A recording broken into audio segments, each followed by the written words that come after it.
Welcome to the Good Ideas Club, where big ideas spark even bigger conversations.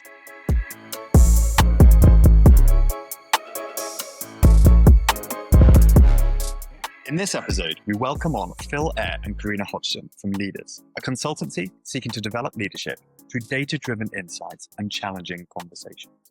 We cover all aspects of leadership, from leading yourself through to leading multinational teams. We cover the importance and meaning of having personal values, how to have difficult conversations when things go wrong, and why team building socials might not be the best answer. All that and much, much more.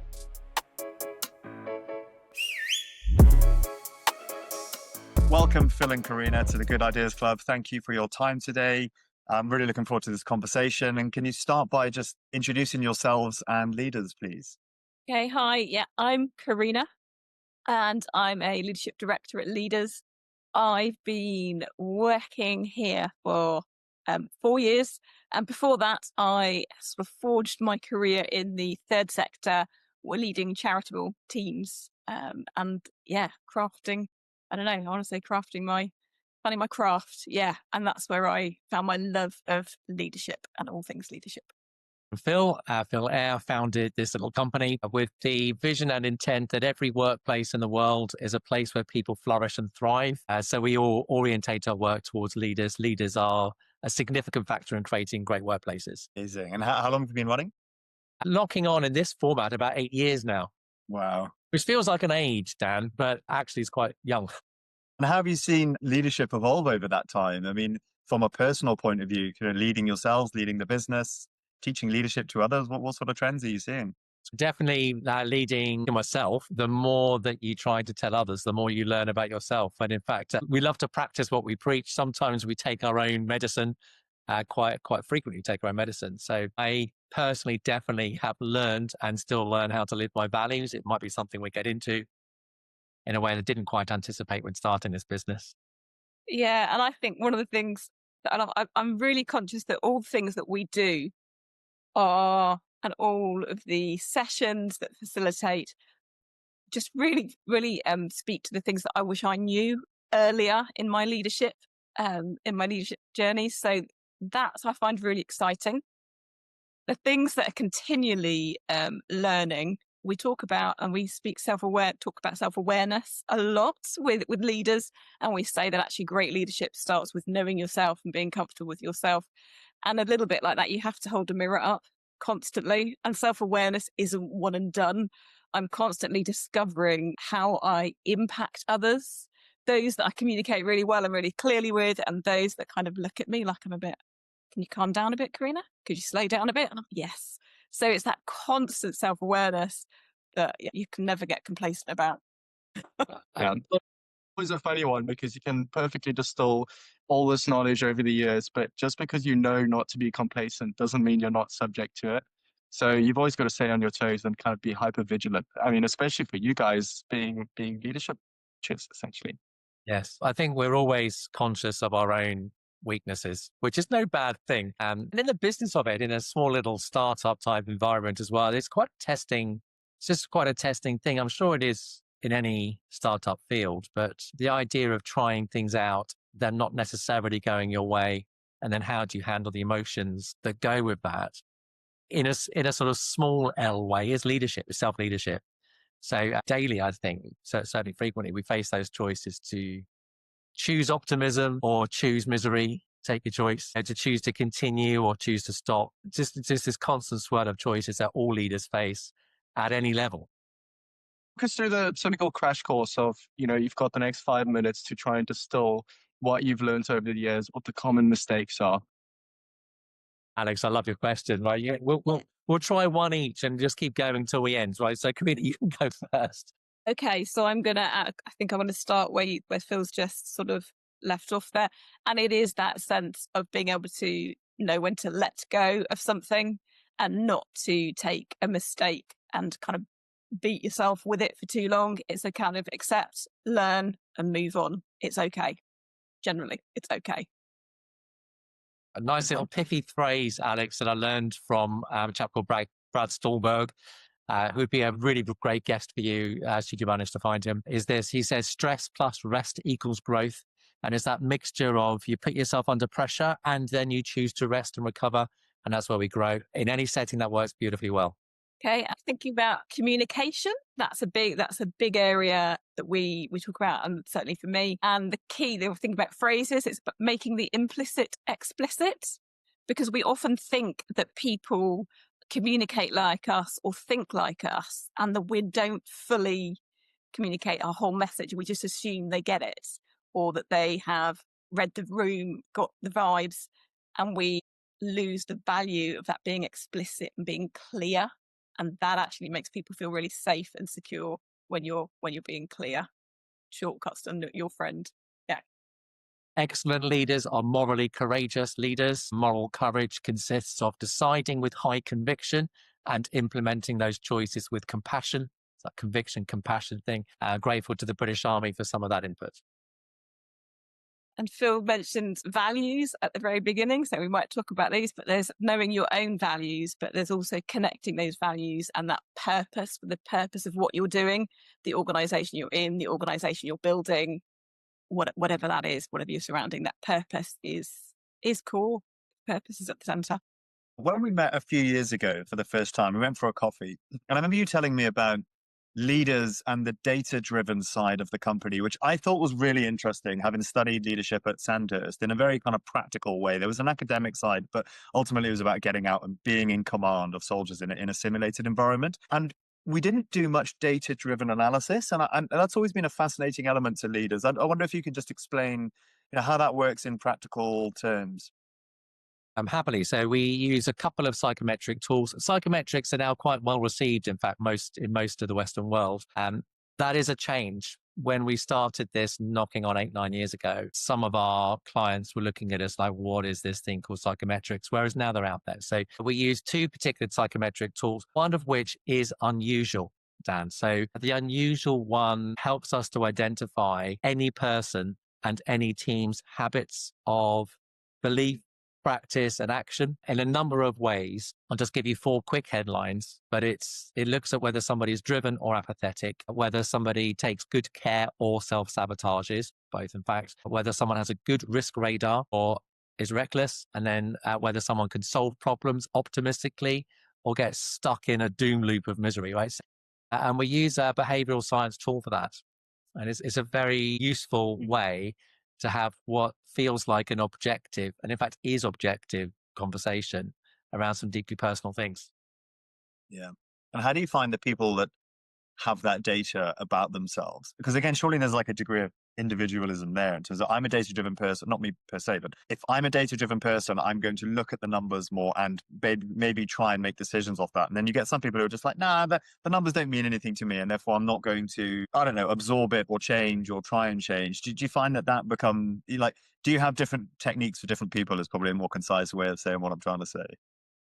Yeah, absolutely. And I think it would be probably remiss of us not to, again, practice what we preach in recognizing we have some data that gives us an indication about how different people are, and particularly when they're different from sort of my style or our style. Absolutely. So we have people that approach data differently. We have some people that come and kind of go, isn't what you do a little bit like horoscopes? Is it not kind of on that level? And we're like, just go with it. Just like, let's just see. And what we discover, that regardless of sort of how cynical people are, or how they're just waiting and really just want us to tell them all about themselves, there is a penny drop or pennies that drop every single time, and people kind of say, how do you know that? How does the data do that? There's something about the data that just works each time, and then people have the choice about what to do with that. Because they can say, okay, that was a great conversation. That's it. I'm going to forget about it. Or they can face the question of, okay, I can't unhave this conversation. I can't unsee the data.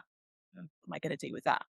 And there's an interesting point that arises from that, though, because as you say, if you're using the data to then retrospectively or in hindsight quantify who you are per se, there's also a bit of a feedback loop that happens there, because with traditional psychometrics, it's how you perceive yourself. And quite often there's a large disconnect between what you answer and what you want your employer to think. And, humans aren't that binary and do change over time and circumstances. So it's a very complex thing to try. Yeah, I was going to layer that with like, how often do you find that the data reveals a new traits that the individual didn't know about themselves? Like, because Alex and I are always talking about blind spots and like, how do we identify blind spots in it from more from like a creative point of view? Like if we're trying to solve a problem, like, are we thinking in an echo chamber or are we thinking in existing solutions? And how do we purposely find blind spots that might open up new avenues? But it's the same sort of principle here. Like, I'd love to know how often do you find and tell someone something about themselves that they didn't know,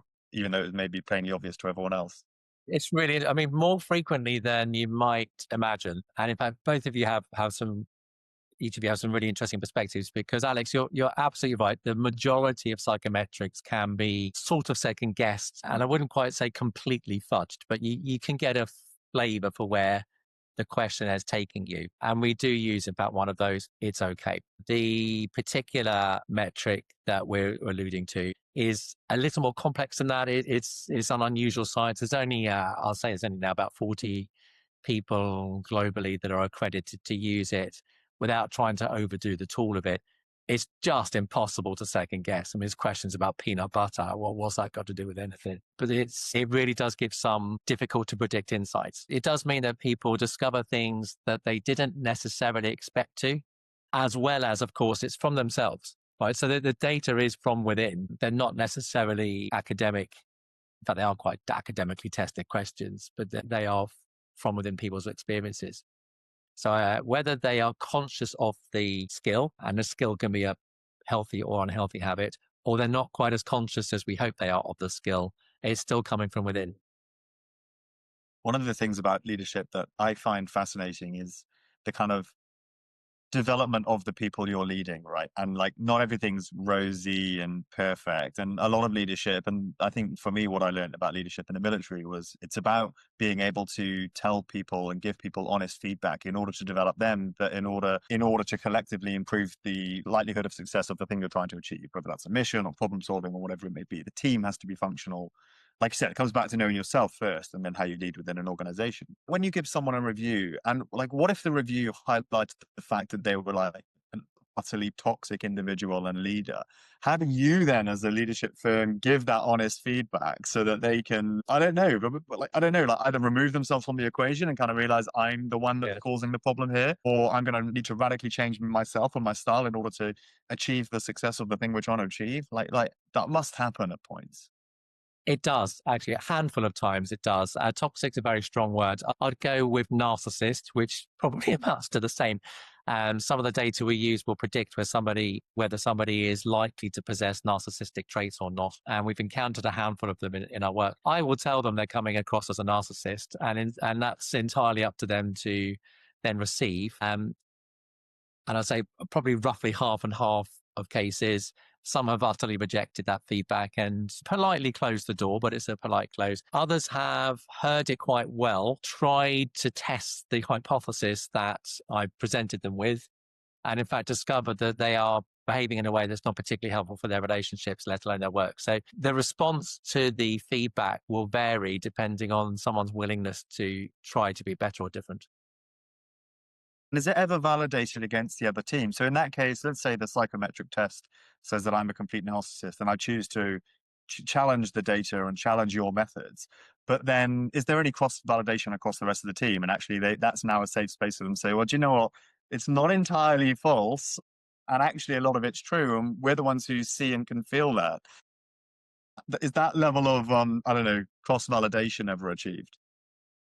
Occasionally. So I'll say, and again, it sounds optimistic, but occasionally, yes, because again, depending on the nature of our conversation and engagement with an organization, if there are permissions and enough safety to have that conversation, we'll have it carefully, but we'll have it. Where it doesn't go well is if the person who's receiving that sort of feedback is so clear that they are troublesome, is in a position of some authority. That is very difficult. That's a difficult scenario. So if they wield the power dynamic will play out regardless of whether we want it to play out well or not. He or she, they will apply themselves in a predictable way. And I guess this is where the whole kind of cultural transformation of an organization comes in. Like, it's not something that you run one session, you get X amount of data on your employees and your leaders, and you expect it to change.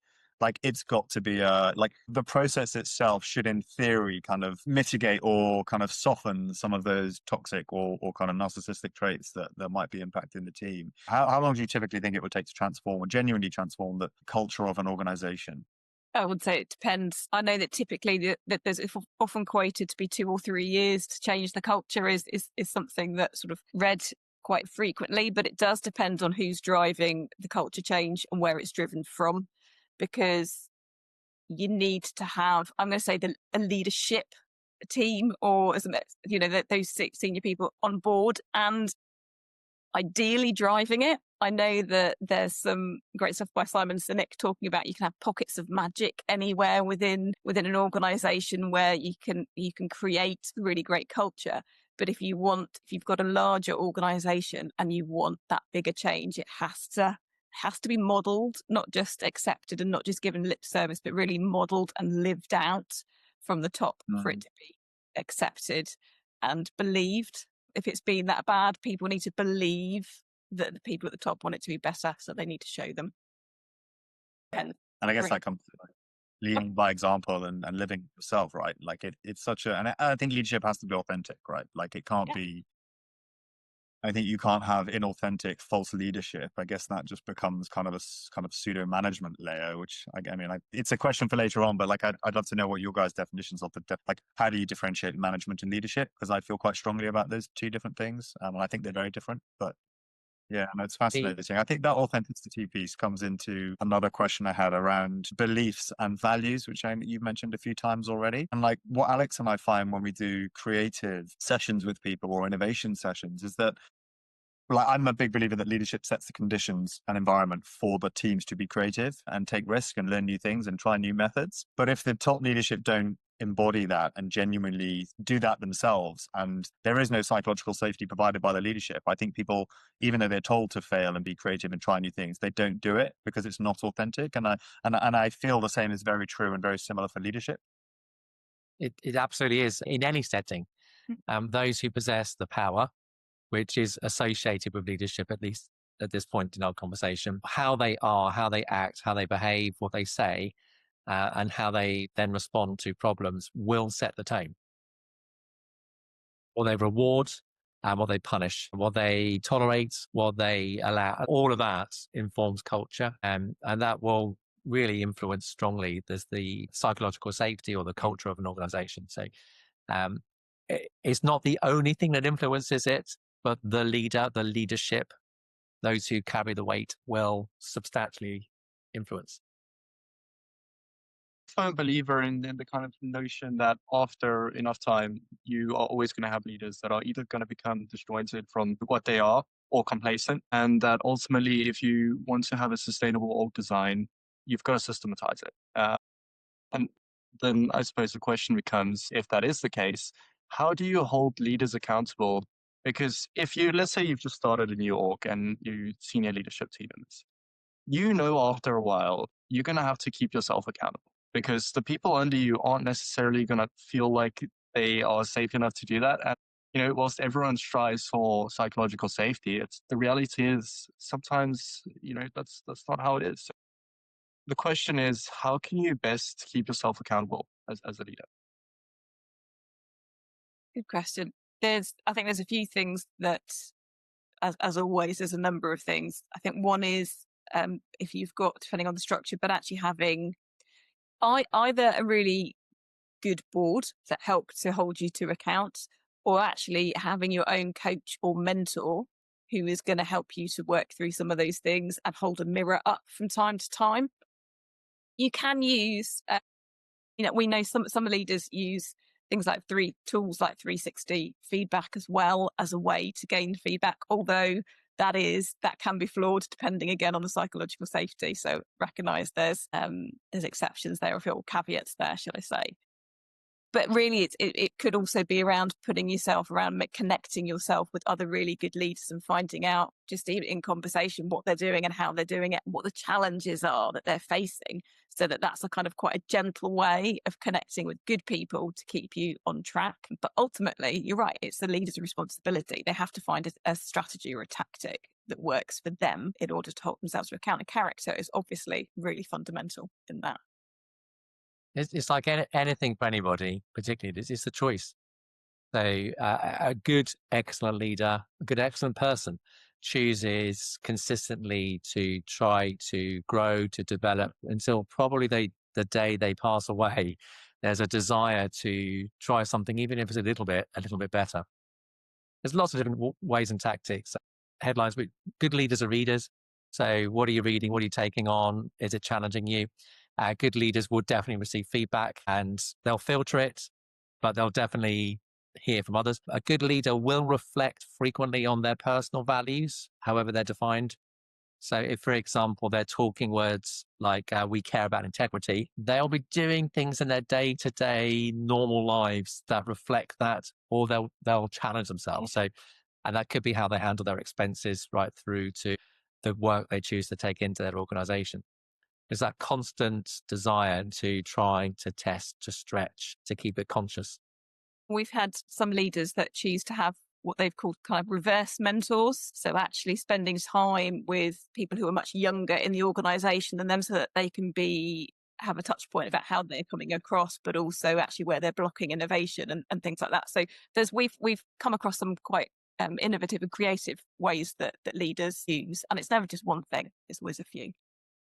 Yeah, I've never heard of reverse mentors. I really, really like that. I mean, values is such an interesting one because, like, obviously we have like professional values and company values and like Phil's point about living by those values outside of work as well, which is, I don't know, like coming from the army, which they always said, like the army is a vocation, not a job. You live by it. You're representing the military 24/7 while you're serving and even beyond. If you get caught doing something out of hours, it is just as bad as getting caught while you're in uniform. And that made more sense in a military context. But I feel that it's equally as important and true in a professional context, especially if you're a leader. Preach all day that you have integrity and then you're caught for stealing outside of the office. How can you come into work the next day and say, hey, everyone, I'm a really integral guy, trust me, but integrity is only on from 9 to 5. It just doesn't work.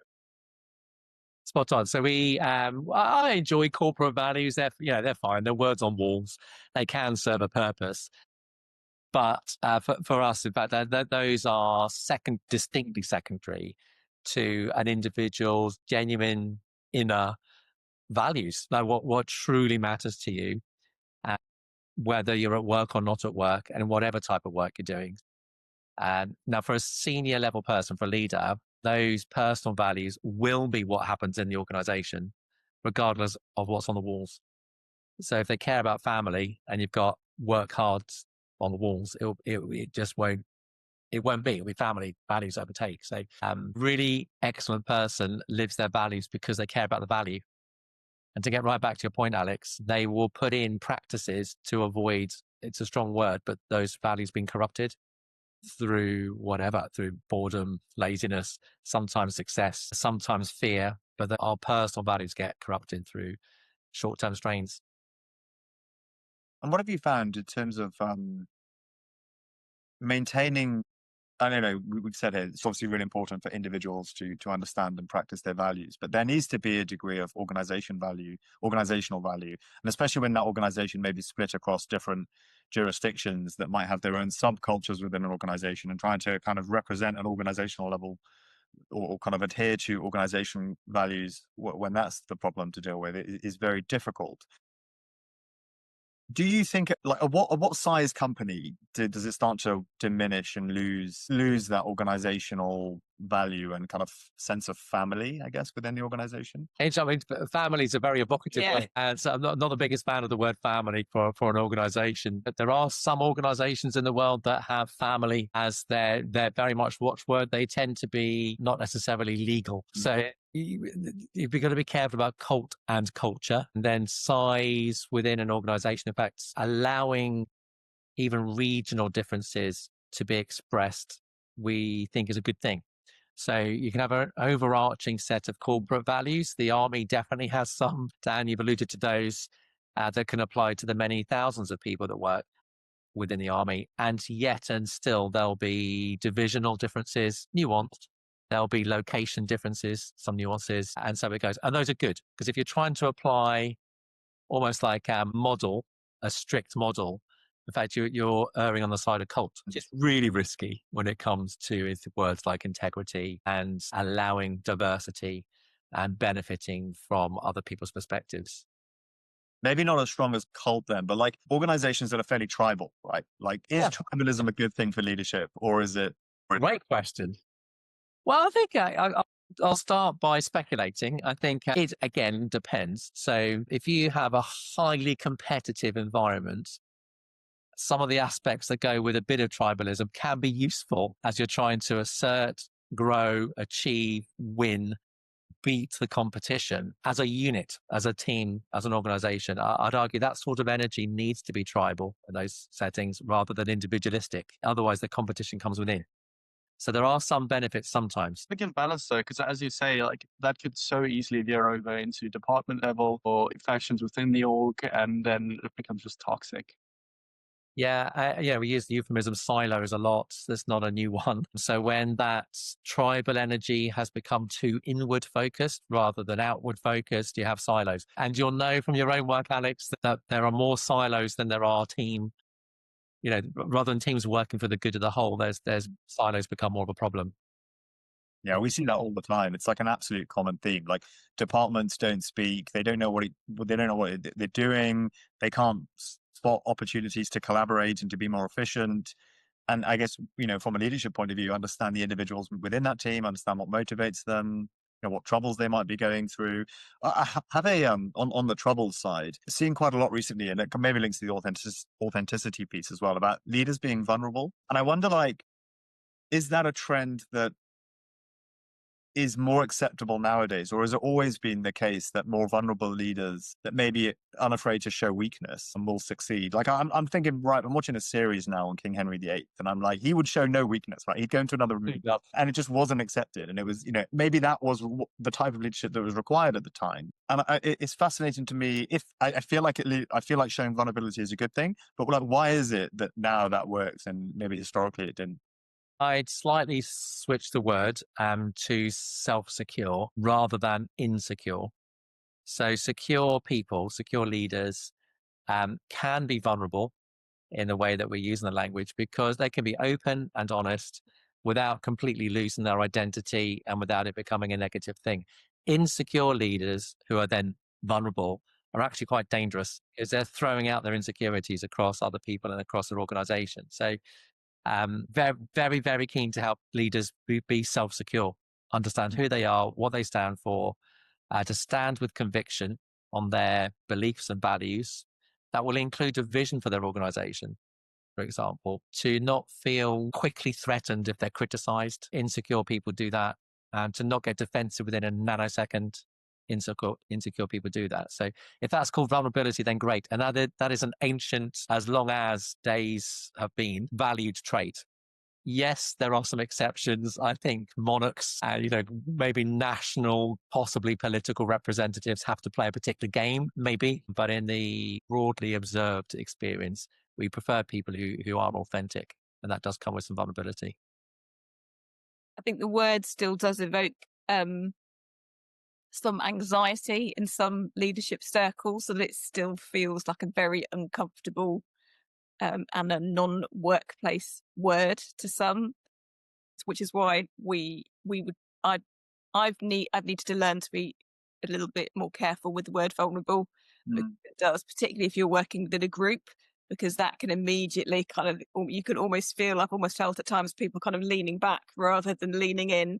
Yeah, they're going to anticipate some sort of group therapy. Yeah, this is going to get. Didn't sign up for that. Yeah, exactly. Interesting. I feel like I can be quite open and honest. I just throw it all out there and see what happens. But I know not everyone's like that. But there's also a degree of, how do I have a consistent game face as a leader whilst also potentially being vulnerable and securely vulnerable, or whatever that term is you use to kind of promote positive vulnerability as a leader. But like, surely there's a bit of a paradox there. How can you be consistent? Which is, again, some people say, well, I read quite often that, consistency is key in leadership, but also life isn't consistent, right? Like some days you just had terrible news and you've still got to turn up to work and put on a game face and a bit of a mask to get stuff done. And people will see through that if you're not being vulnerable or authentic.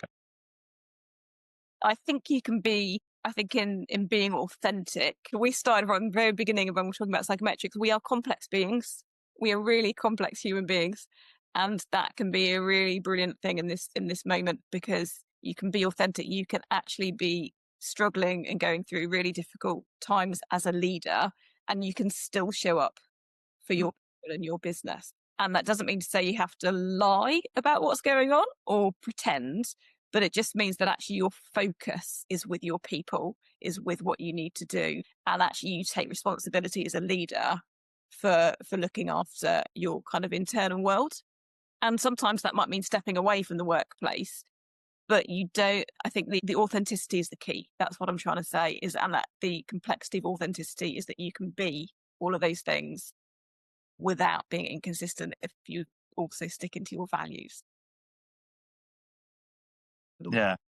There's a big difference between using difficult moments in life, of which we all have some, as an excuse for bad behavior, and recognizing that things are difficult and preempting how I might react in those scenarios. So, good leaders will acknowledge the problems, but don't use them as excuses.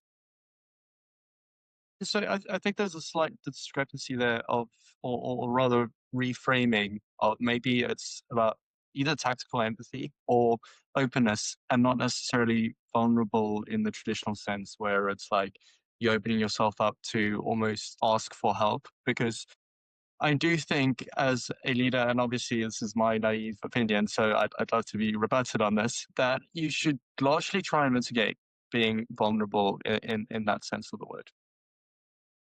Interesting. Yeah, I think it depends, because I'll go out to an organization and then come back to the person or even the team.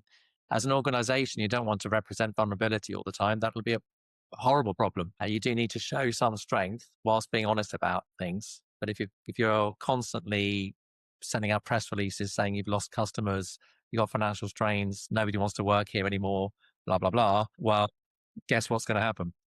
So that's not quite the vulnerability we're after from an individual or a team. What we are after, though, is the security vulnerability to hear difficult news, to absorb the actual reality rather than deny it, to push forward with bravery, not bravado. There's a big difference. Yeah. And to not fall apart in that, to not give up, to persist and continue with passion, however that's expressed. So sometimes passion is excitable and sometimes it is gritted teeth, but nevertheless it's persist. And good leaders do that. I would add that sense of actually being able to, good leaders will own their mistakes or their contributions to whatever it is that's not so great, and will give that reflection honestly, and then follow on with what they're going to do about it, how they're going to push forward, and not make excuses. Those kind of things of owning it as well. If you can take that to an extreme, perhaps, that would include for us the willingness to resign in the event of a resignable event, which we would suggest actually is good leadership, even though it's a shocking, terrible, difficult moment for that individual. So in other words, it's the character qualities that carry you through. Leaders who hold on despite the fact they probably could consider resignation end up in a much worse position. Dictator, like the honourable knight who falls on his sword, or the Caesar who holds on to power at any given.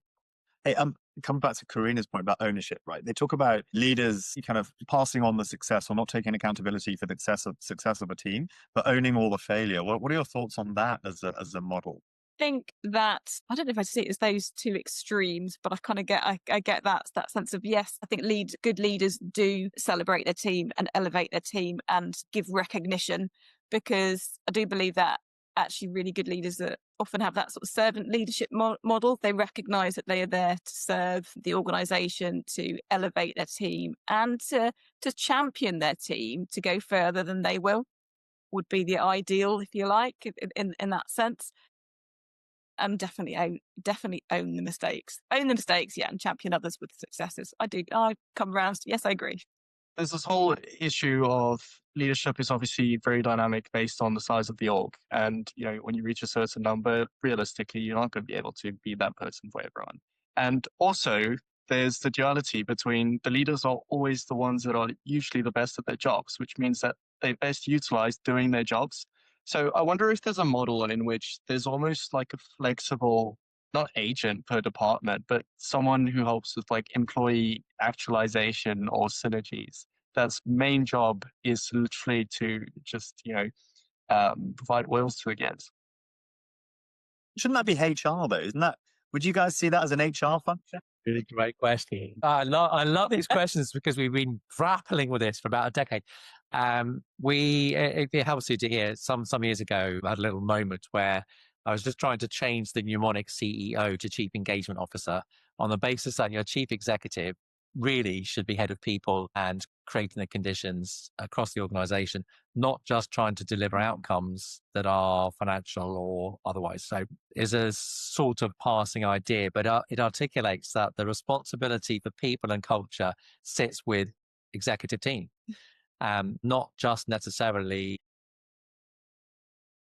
delegated out to an HR room somewhere else. So some of the best organizations rightly properly elevate their people, HR or chief people officer or such, and rightly empower them to do some of the stuff, Alex, that you're alluding to there, which is to carry the executive team or the board's wishes for a healthy culture into the organization. Where it goes wrong is where HR is seen as like, we don't need to really attend to this. It's their job.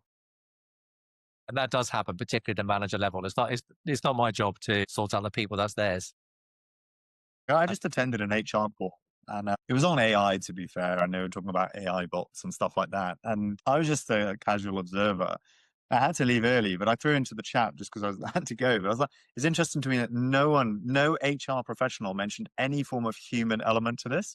It was all like hard recruiting and people and like productivity for the company and like very much like not just AI bots as tools, but I very much got the impression that they were just HR were managing these human robot tools that are for the benefit of the company. Like it was fascinating to me that no one mentioned a human element or a human impact as a result of AI or any of that kind of stuff. And yeah, I guess like a chief of people, like putting people in the name of the title kind of eliminates that, and you don't allow for it. But I mean, surely human should cover that anyway. But anyway, I just found it was fascinating.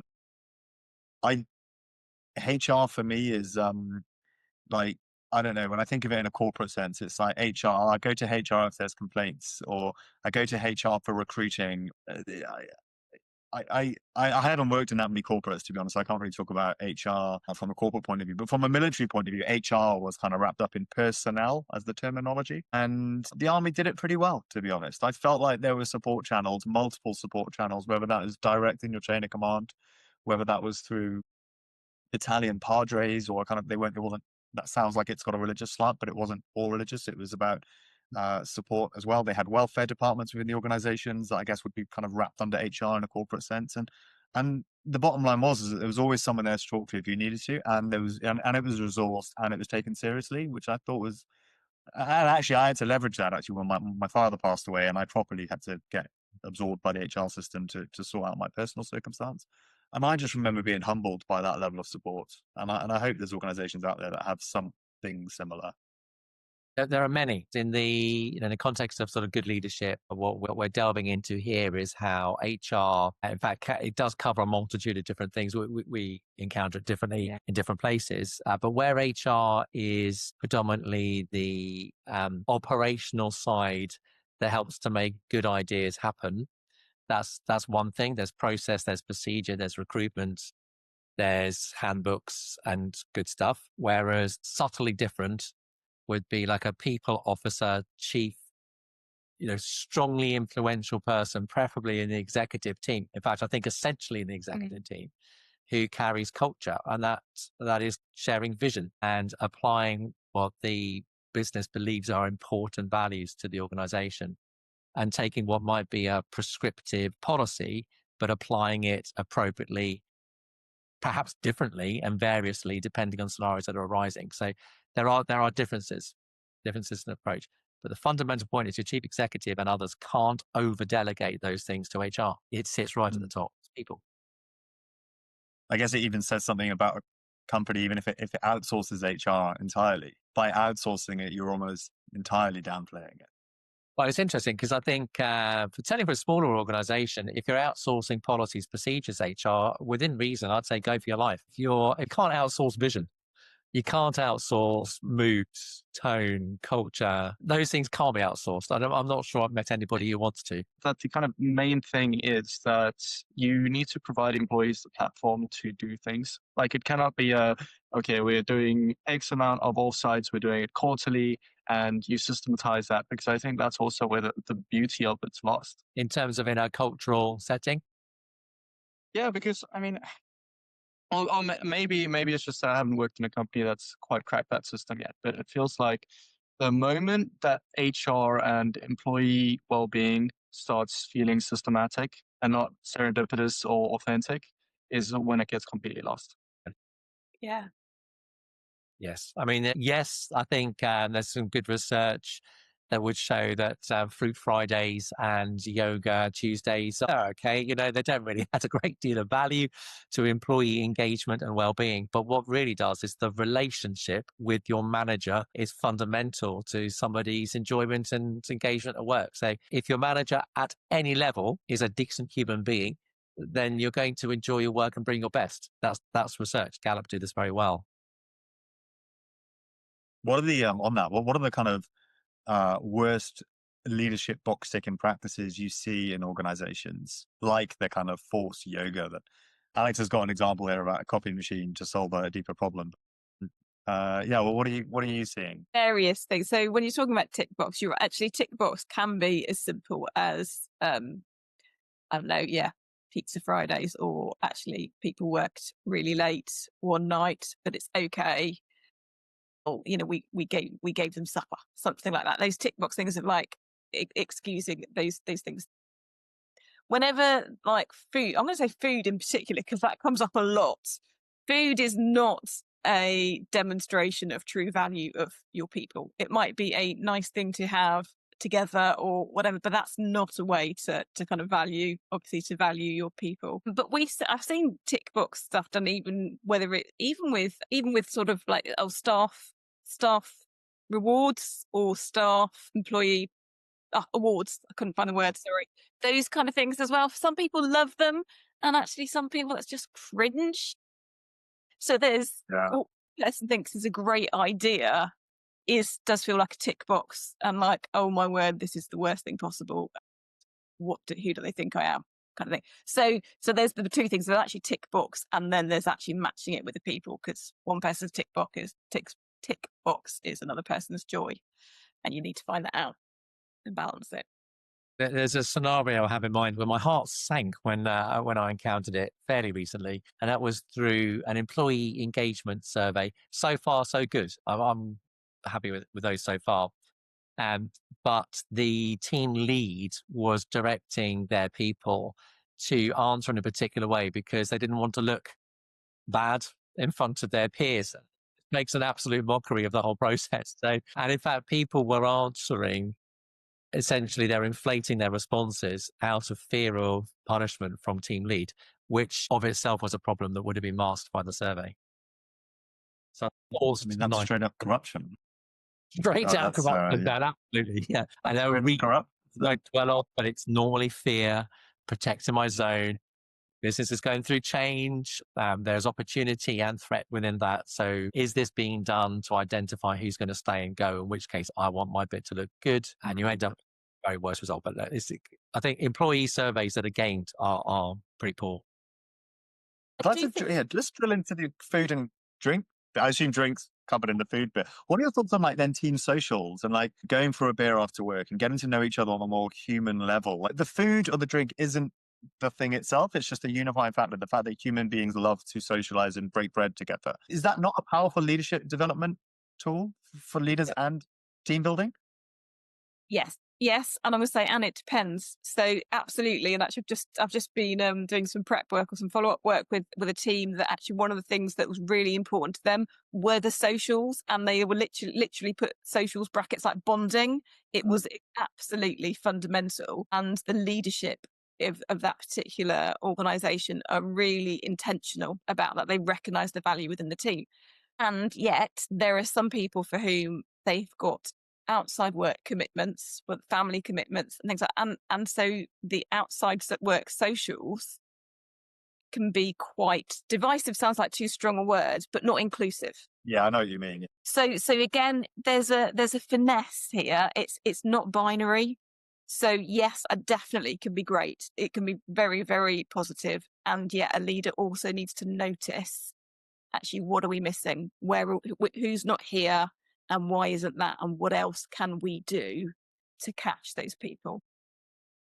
Do you think if an organization was like perfect, and if it was running perfectly and the teams within it were ticking over nicely, do you think in that model there'd be no need for these extracurricular team building activities? Because you'd vibe so well at work, that the work was meaningful and purposeful, and it forced you to collaborate and form relationships over shared successes. Is that a model that wouldn't require any form of, cheesy monthly employer of the month, or like extra work socials that you kind of feel pressure to go to and want to show face and even schmooze the boss there and all these other human things that come into play? And like, have you come across an organization that's genuinely ticking over that nicely, that it doesn't have to worry about any of this stuff because it's just a place full of inspired, motivated people?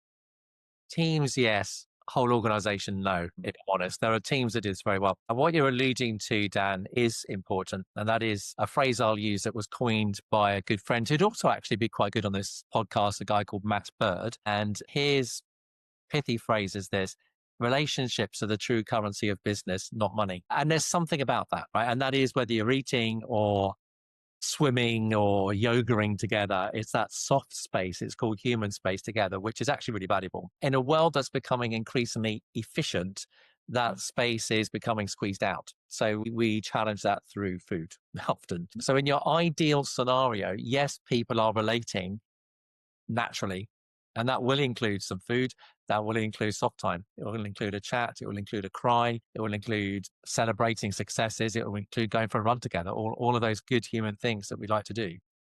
What it wouldn't be is we now must have our quarterly team lunch and we have £12.82 per person to spend. And it just wouldn't be that. Yeah. As ever, it's not the food, or it's not the survey, or it's not the book, or it's not the events that we're trying to create. It's the human factors underneath that are wonderfully valuable, but I think are becoming squeezed. I wonder if this isn't maybe in a way the coffee machine analogy, Dan. So, I mean, you guys haven't heard it before, but essentially it's the equivalent of putting a plaster on something that's not actually supposed to have a plaster on in the first place. HR person comes and says, okay, we actually need a really cool coffee machine for the office because everyone's drinking so much coffee and it's just time that we get an upgrade. Now, the issue isn't that you need a better coffee machine. The issue is that the employees are overworked or stressed or management is wrong or something because they shouldn't be drinking that much coffee in the first place, if that makes sense. So I'm wondering if maybe this whole equation that's trying to be balanced, the error that's being added on top of leadership having to cover that is misaligned incentive, because ultimately I think that if you have a really good system in place, then it should kind of solve for itself, if that makes sense. So if you've ultimately got a board level bunch of decision makers and they financially incentivize for profit, then of course you're going to have the quarterly £12.82 lunch. Like it's never gonna, no one's going to just be that altruistic. So I'm wondering if you shouldn't almost take it a level up and engineer that system itself instead of, motivating everyone for profit. Because I also think there's value in those socials, but only if everyone shows up to them and everyone's passionate about it, and it doesn't feel like it's this carefully orchestrated, very narrow line that you get to enjoy for a brief afternoon. But then it comes back down to the whole reason you're there in the first place. Like, Are you enjoying those socials, or you turn up to work because you like the people, or are you inspired by the thing you're doing? Like, there's a huge degree of, I mean, the word purpose pops up in every conversation we have pretty much. Like, human beings are driven by the connections we have with other human beings, plus the purpose of what it is we're doing. What's the balance there? Like, as a split? Again, like if the work we're doing is meaningful, we could probably live with slightly worse conditions. Like, if we're doing really purposeful work, do I care that my desk is a bit creaky, or that there's not sleeping pods in my office and there's not a fantastic coffee machine because I'm so motivated? But like, I think, can you do purposeful work surrounded by bad people? I don't know. There's a whole bunch of Yeah. questions in there. I'll answer one of those with a sentence, which is, I think you can do purposeful work surrounded by bad people, but it's very difficult. And you enjoy your work and be creative and bring your best surrounded by bad people? Not a chance. Does it matter whether you've got instant coffee or a beautiful Nespresso coffee machine? Well, I think it actually depends. Depends what it represents. So if it's a sticky plaster, Alex, not ideal. But if you're saying that we care about a really great experience for our people, we want everyone to have a great experience. That might include some decent coffee. It's going to cost us £100 more a month for decent coffee. That's just a tiny little price to pay that demonstrates something better. Then there is value in that. I love the engineer in you both, actually. So designing for excellence, or you could say designing for good leadership, or designing for creative environments, is absolutely the job of managers who are inspired by leaders. And that could be coffee, it could be car parking, it could be all sorts. It could be terms and conditions, it could be the ongoing debate about working from home, working from work, lots of different things. But the detailed designs reflect intent from above. Where it goes wrong is where design has no real intent. Perfect segue onto management versus leadership then. What's both of your definitions of those two things?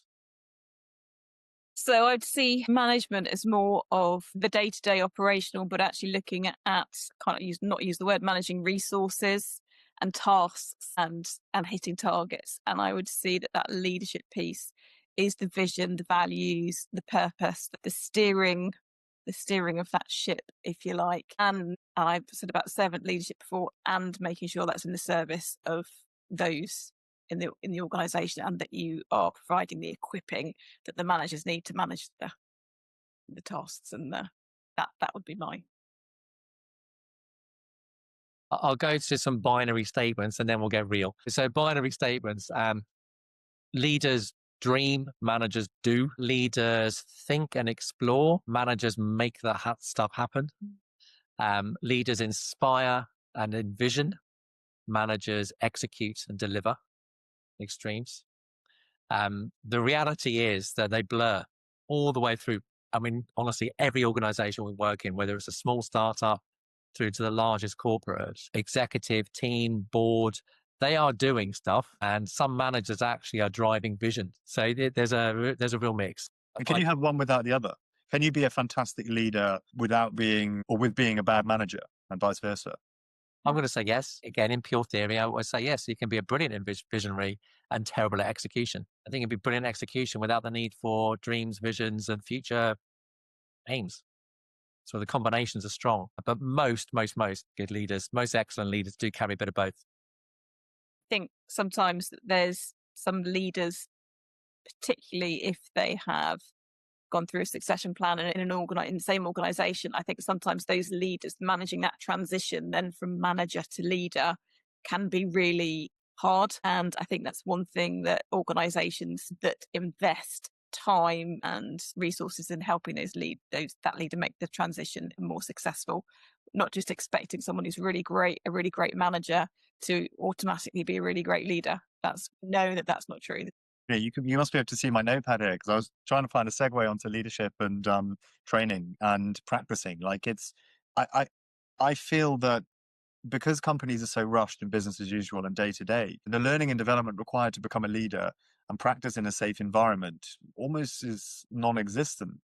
Obviously, this is where firms like yours come in, right? You're plugging that gap. You're allowing people to not only well, not for leaders that are already leading to have mentors and develop themselves, but presumably also to upskill the future leaders of an organization. And for me, like my leadership philosophy when I was in the military and beyond has always been give my team opportunities to taste leadership so that they can find out their own potential. You know, some people might go their entire lives and never be given a sniff at an opportunity to be a leader. And some people are go-getters. They'll go make that happen. They'll grab it. They'll force it. But others aren't. And just because they aren't the kind of people that will go and grab or create an opportunity doesn't mean they're a bad leader. They just need to be forced to expose it. So I used to kind of put people out of their, put people out of their comfort zone, but in a safe environment in order for them to just get a taste of it. And there was a high percentage of those people that once they got a sniff of it and they did well, that was enough inspiration for them to kind of plant that seed to say, if I'm not a leader now, I have at least the potential. And I know when I dabbled in it, I enjoyed it. And I just wonder, what is your experience of working with all the corporates that you do? Do any of them do leadership training well?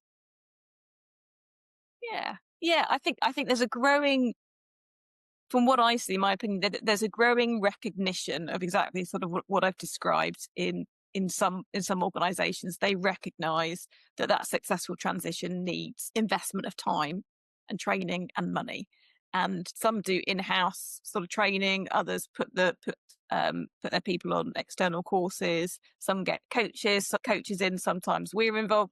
There's definitely some of that. It's just not maybe as widespread as I would love to see. What sort of levels do you see it kind of infiltrate your or like any kind of leadership training? What are the levels you kind of see it typically infiltrating down to? Like presumably interns aren't getting put on leadership courses as the kind of, I don't want to say the lowest of the company, but the most junior or the least kind of, the least embedded into a company. No, actually, so I'm going to say no. However, there are one or two organisations that we work with that will give interns a kind of a taster session of doing some work with us. That taster session around self-awareness, that taster session of actually what they might bring to each kind of scenario. So there are some taster sessions throughout some organisations, but generally it's around from management level sort of upwards. And we will do work with some teams of managers as well, but it's generally managers and up. And do you think this should be something that is incorporated more formally into education in school, as in like? I'm biased, but yes, whether that's personal leadership or, yes. Because I think at the moment it's often implied, the self-awareness stuff and just the good things that make for good personal leadership sit around the edges. But stick it somewhere in the core curriculum. You're giving young people every chance. And how would you design that? Like, let's say you had like, I don't know, like 1 hour a week with year 7 through to A levels and maybe into university. I don't know, but like, like, what would you do practically to teach kids these sort of skills? So we've been thinking about this, but at a slightly older age group, so 16 plus, where we'd start very much with the self-awareness ideas. And that does include a little bit of already early stage psychometrics. What do you like? How does that come across? What's different? What's the same as others? And build empathy in a classroom setting. You just can't beat it in a group setting because nobody will be the same. Brilliant. Mm-hmm. Then drive into helping them explore personal values, which at that stage are formative. It's just early doors. What do you really care about? Young people have some pretty strong views about things generally, and connecting those emerging thoughts, feelings, and emotions with words like personal values, I think is forming. My daughter, for example, she's 14. She cares a lot about orca. She's very strongly now anti any killer whale shows, and so we will not ever go and see them jumping through hoops.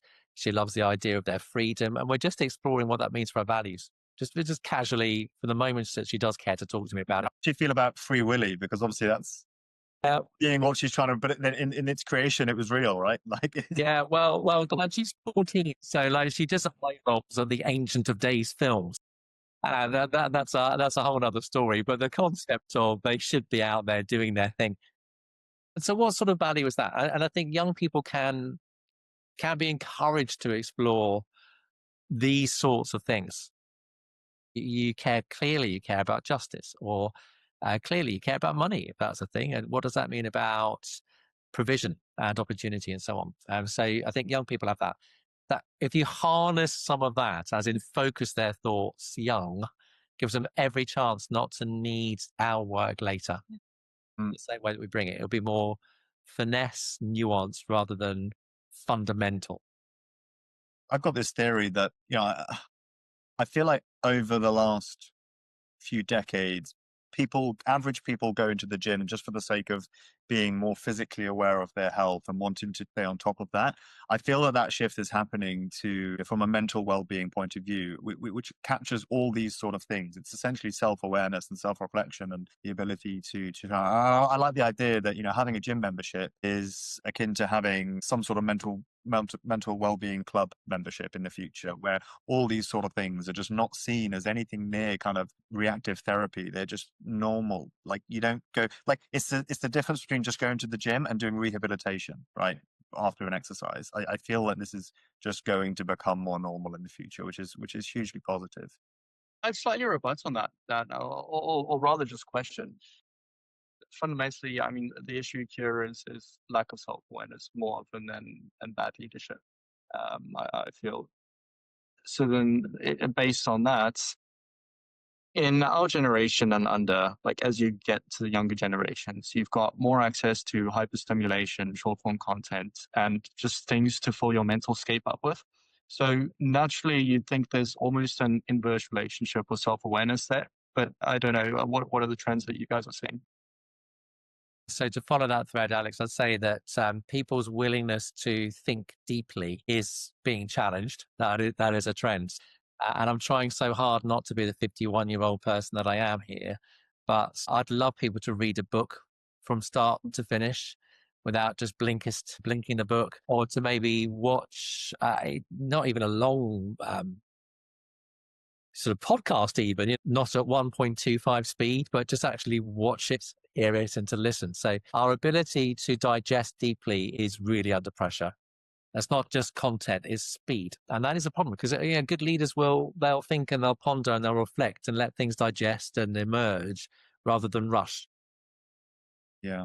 And I'm so glad we've gone the whole podcast so far without mentioning AI. But I think AI is only a fairly new tool that's going to compound Alex's point, right? I mean, I had a note on here in terms of, like, what does leadership look like in a future where, we talk about purpose, and then let's assume the model where AI is going to automate a lot of tasks and therefore reduce the amount of work and people required in an organization. And how do we lead in the future when we may or may not have more leisure time, or we may or may not get consumed by more productivity that AI produces? I don't know.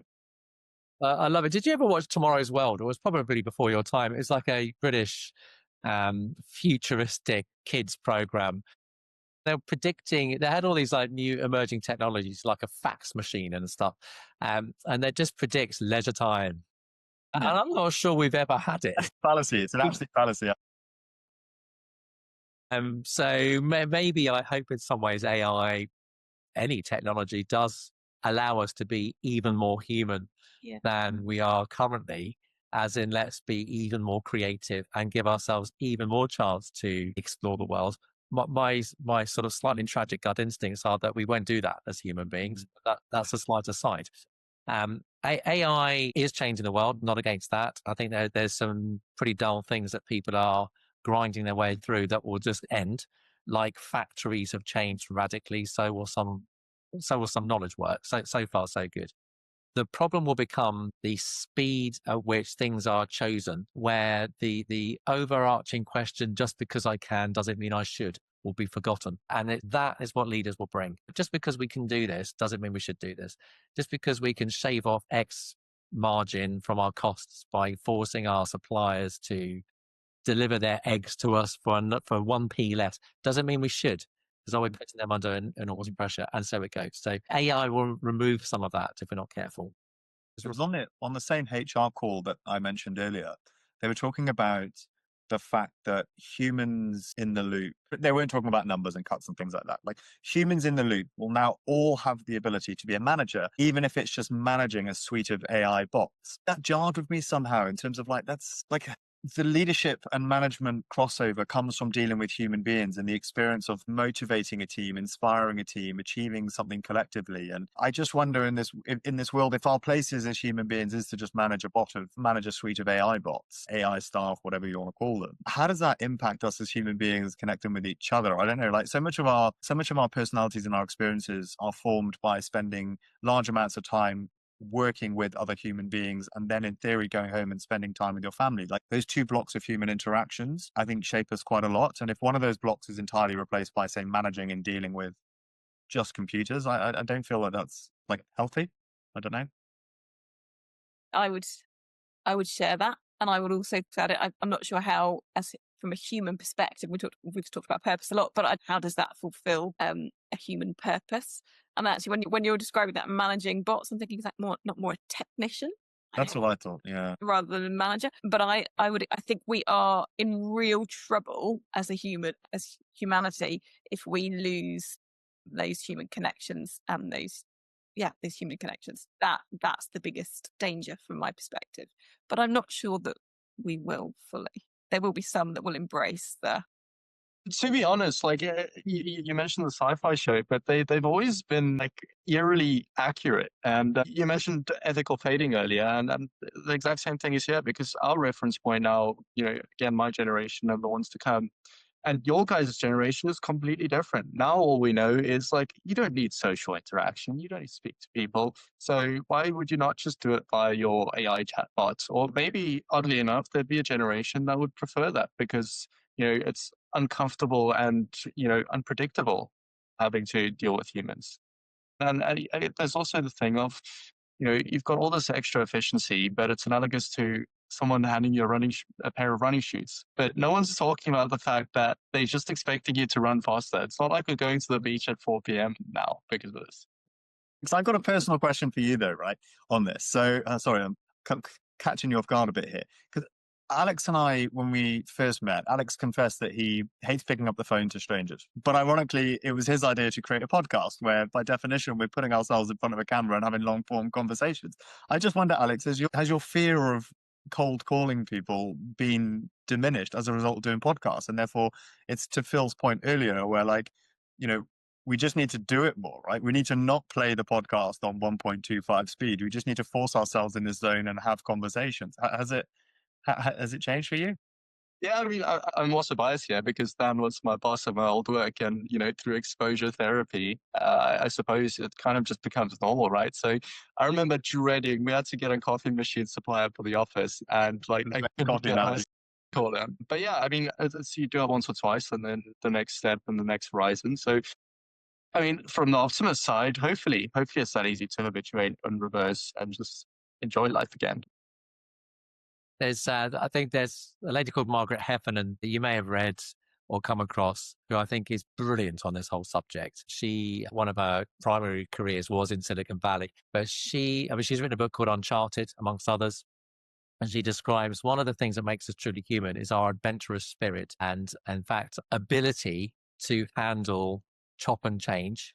Even though we talk about the fact humans hate change, we're pretty good at it, right? Pretty good. What has become prevalent is a desire to try to control far more of our lives than has ever been possible.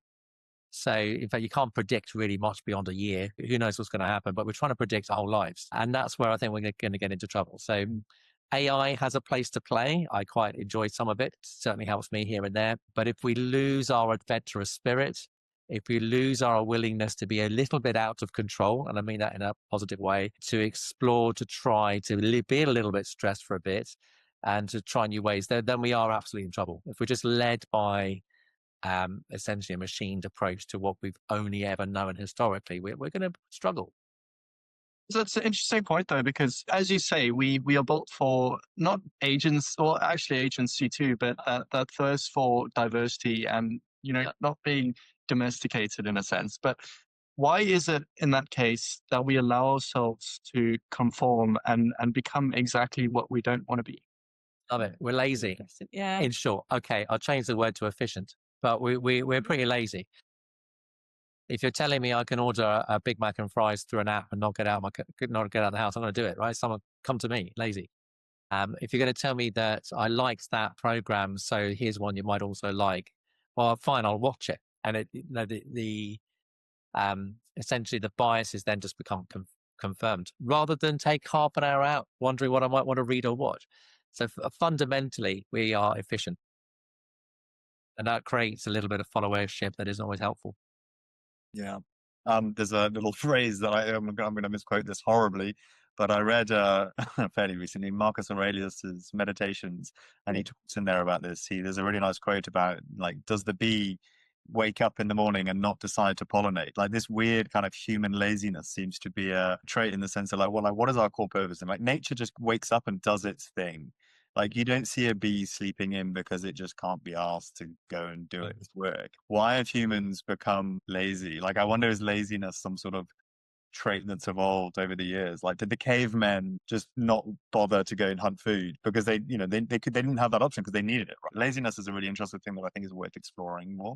I think he was right in that amongst the Roman Empire, that was amongst some of the laziest people possible. Certainly the wealthy became incredibly lazy. They didn't even walk. It is funny. In other words, this is a human thing. This isn't just an AI arriving on our doorsteps recently thing. There is a lot of humanness at play. Power dynamics, efficiency, exploring takes effort and challenge and stresses and strains. Yet somewhere in that we have that innate desire.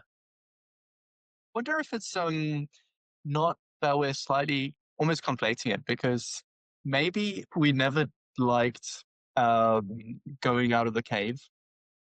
The starving is slightly worse, so it's fun to go and explore and hunt for food. So, but then as a kind of indirect consequence of that, our reward system is built so that we want to move around and go and get food, because if you reward that, then you don't starve.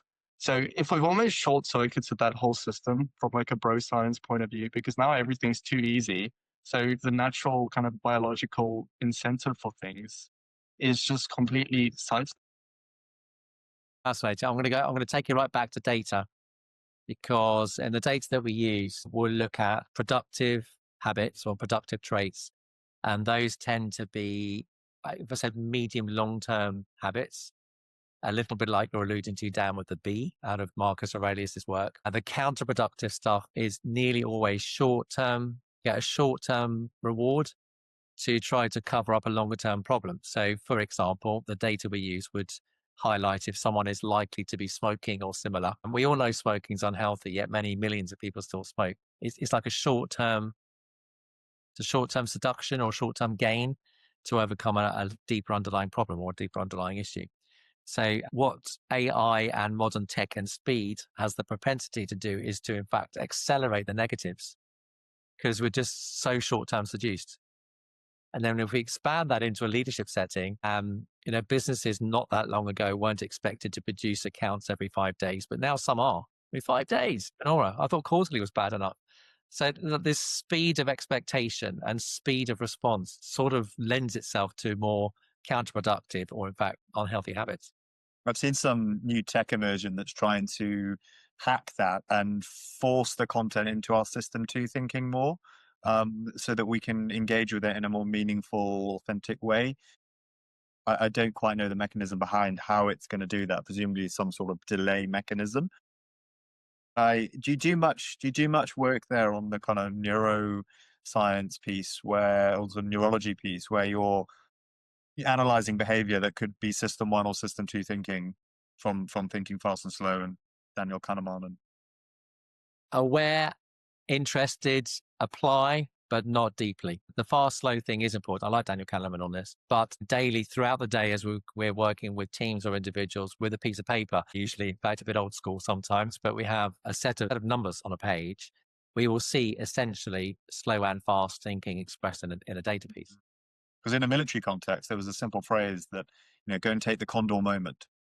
And that slight pause, often filled by a cigarette, yes, probably from a neurology point of view, is just allowing you to get out of that system 1 and start to engage your system 2 thinking to the problem.